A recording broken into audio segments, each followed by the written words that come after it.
Goeiedag julle. Ja, ou Paulus sit in die tronk en hy skryf 'n persoonlike brief aan Filemon. Filemon, 'n welgestelde man in Kolosse, wie se slaaf Onesimus weghardloop het nadat hy gesteel het. Onesimus het vir Paulus in Rome in die tronk ontmoet en hy het tot bekering gekom. Nou stuur Paulus hom terug, nie as 'n slaaf nie, maar as 'n geliefde broer. En hy vra vir Filemon om hom ook te vergewe en te ontvang, soos vir Paulus self. Nou vandag gaan Tracy Lee vir ons voorlees uit die boek Filemon. En fokus 'n bietjie daar op vers 10 tot 18, né? Dankie Tracy Lee. Filemon 1 van Paulus, 'n gevangene ter wille van Christus Jesus en van ons broer Timoteus. Aan Filemon, ons vriend en medewerker, en aan ons suster Apphia en aan Archippus, ons medestryder, en aan die gemeente wat gereeld in jou huis bymekaar kom. Genade en vrede vir julle van God, ons Vader en die Here Jesus Christus. Elke keer as ek bid, dink ek aan jou en dank ek my God, omdat ek hoor van die liefde en trou wat jy aan die Here Jesus en al die gelowiges bewys.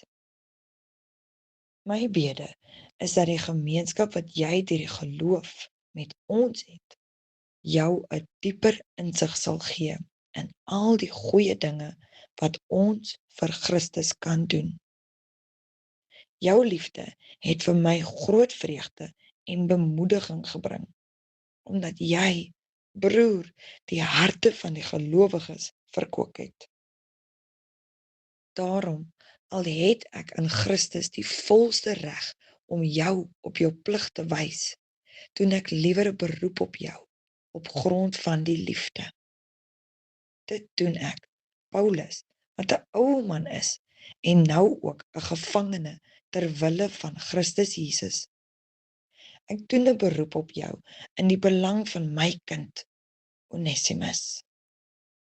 Hier in die gevangenis het ek sy geestelike vader geword. Voorheen was hy vir jou nie bruikbaar nie, maar nou is hy baie bruikbaar, sowel vir jou as vir my. Ek stuur hom na jou toe terug en my hart gaan saam met hom. Wat my betref, sou ek hom graag by my wou hou, sodat hy my in jou plek kan dien, terwyl ek ter wille van die evangelie 'n gevangene is. Maar ek wou niks sonder jou instemming doen nie, sodat jou weldaad nie uit dwang sou wees nie, maar uit vrye keuse. Miskien was hy 'n kort tydjie van jou af weg, sodat jy hom vir altyd sou terugkry. Nou nie langer as 'n slaaf nie, maar meer as 'n slaaf, 'n geliefde broer. Dit is hy, besonderlik vir my. Hoeveel te meer sal hy dit dan nie vir jou wees nie, as mens en as broer in die Here.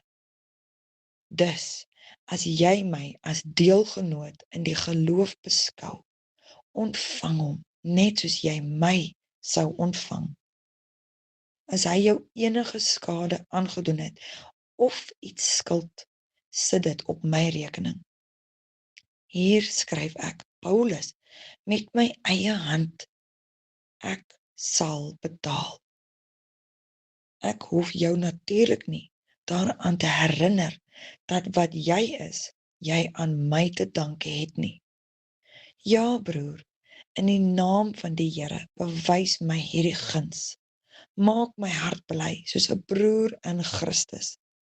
Ek skryf aan jou in die vertroue dat jy sal doen wat ek vra. Ek weet ook dat jy selfs meer as dit sal doen. Hou sommer ook vir my 'n huisvesting gereed, want ek hoop dat God in antwoord op julle gebede my aan julle sal teruggee.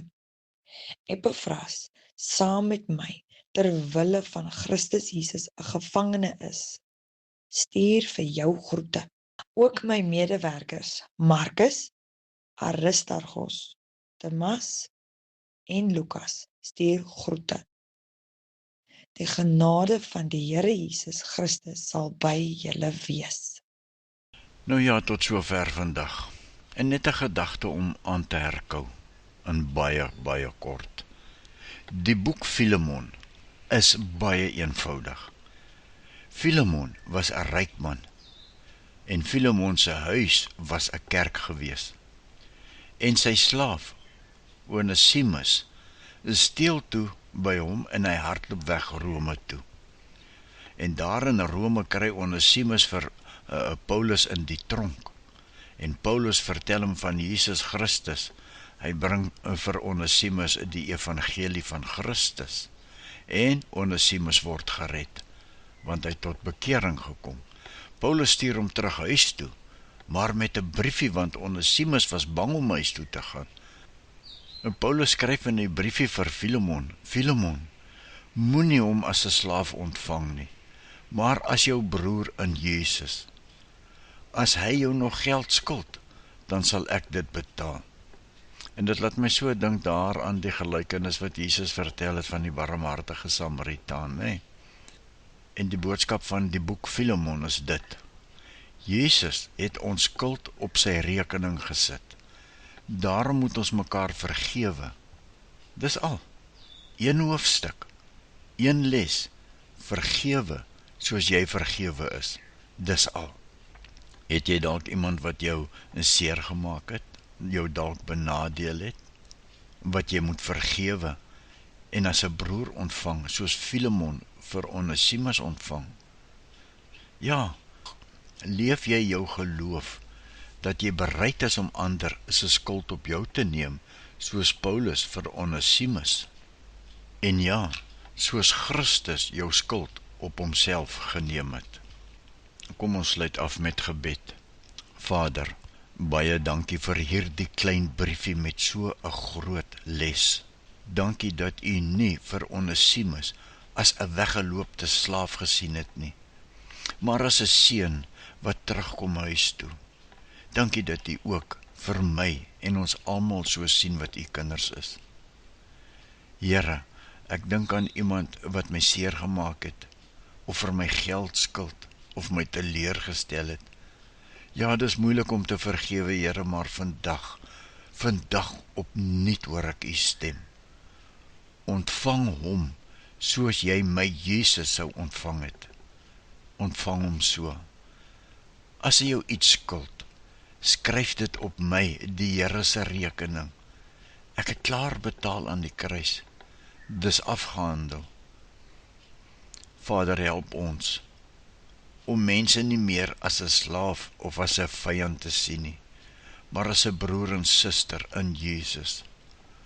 Maak ons harte sag soos Filemon se Vader. Laat ons vandag iemand vergewe, soos u ons vergewe het. Ons bid dit in die naam, die kosbare naam van ons Verlosser, Jesus Christus. Amen. Want aan u behoort die koninkryk en die groot krag en die heerlikheid tot in ewigheid. Amen. Tot in ewigheid. Amen.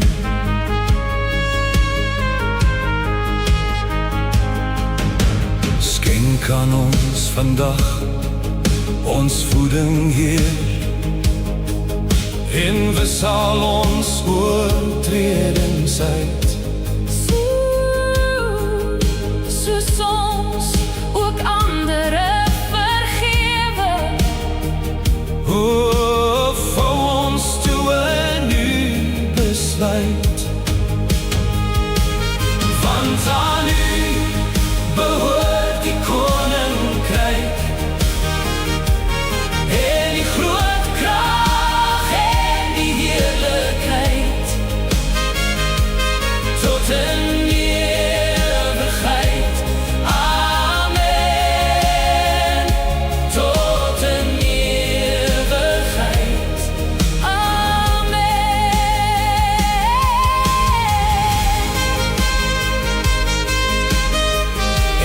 bewaar ons van die sware versoekings. Ja, verlos ons van die bose se mag.